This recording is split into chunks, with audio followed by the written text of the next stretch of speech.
Now, one thing you've mentioned in your book was you used to give bottles of water to the locals. Yes. And Yeah. they would dump it. Yeah, they'd empty them out. We would stop at a checkpoint or in a village or something, and there'd be some kids or, a mother and a baby, and we'd always have in the back of the truck cases of water, so we'd hand it to them, and then you'd see them just dumping it out, and we're here for humanitarian, what are you guys doing? After speaking with the medics, I guess the water is as if we were to go to, let's say, Mexico and drink the tap water. Our bodies aren't accustomed to it, and it would make them sick. So they just wanted the bottle for the bottle. So they'd go down to the river or whatever, and they'd fill it up with that. And start drinking it out of the river. Ugh. Yeah. Now, I know with the Rwanda genocide, 800,000 civilians were massacred, and it was just a absolute nightmare. In 100 days. Yeah, ridiculous how fast. Yeah. And you got there at the aftermath of this, and with your Western values and being a father yourself, how do you handle that, like walking down the street and seeing these atrocities? For myself, it's something that you had to compartmentalize. You had to stick it away because I was there to do a job. I was in the mindset, I didn't want to fail at my job. I was very proud as a soldier. I thought I was going to be a career soldier. I thought I'd still be in today. I believed in all that, if you're hurt, don't worry about it, just suck it up kind of thing. So seeing that, it kind of, you just brush it away at the moment. As bad as it is, it's just something, I don't know, I just kind of learned how to do over the 6 months.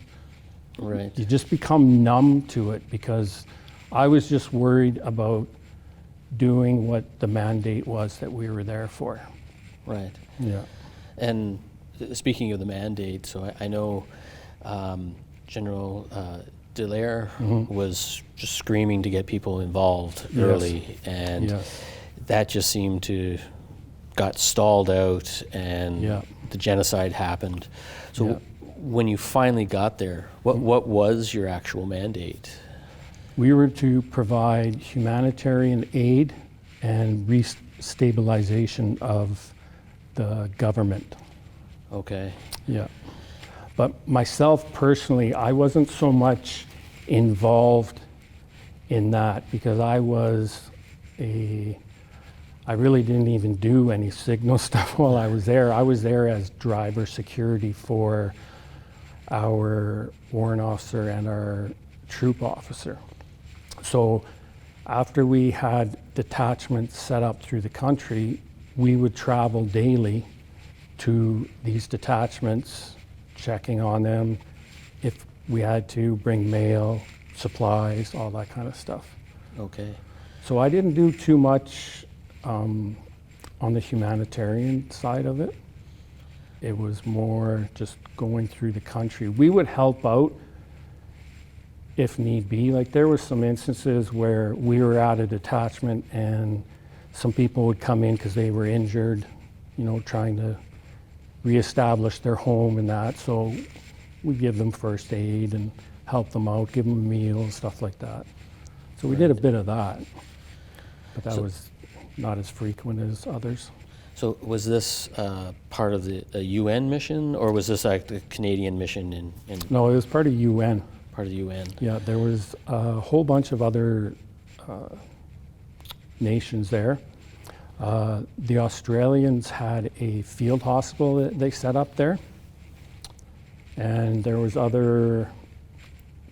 Ghanaian section that was there, mostly officers. There was Ethiopians, Tunisians, there was a different variety of people there. Right, quite the collection there. Yeah. And just, I know what it's like just dealing with ourselves trying to get things accomplished. I couldn't imagine trying to organize all these different countries, probably don't even speak all the same languages, to Yeah. be able to do anything effective. Yeah, it was difficult at first, very difficult at first. Right. Yeah. But then it kind of all, once we got ourselves established, everything just kind of fell onto us, and then we took over. Okay. And they were more there as like in an advisory role. So, Right. yeah. Okay. And I know, you know, with the traveling back and forth, that kind of stuff, you know, in my experiences, the guys always want to grab lunch on the go. Yep. Yeah. Yep. We did that a How's few your times. street meat? Yeah, the street meat was pretty good. We stopped for some at one of the villages there, and they gave us a little bag, and it just looked like chicken balls. And it was great. It was good. They were delicious. And then found out that wasn't chicken. It was more the rover type.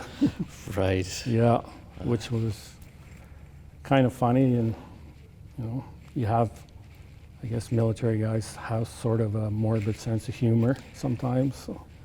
Yeah. But at the time, you never really thought about it. It's just, oh, okay, yeah, all Yeah, right. it's going to be rat on a stick today, and that's Yeah. what we're getting. Yeah. Yeah, I've it was a good little snack.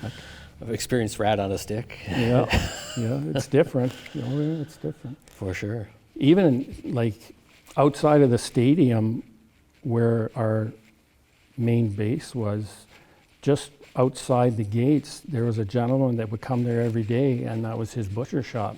So one day he'd have a cow, the next day he'd have chickens and goats, and he'd have a little barbecue there, and roll down the window, grab There something. you go. Yeah, so it was good. Yeah, I liked it.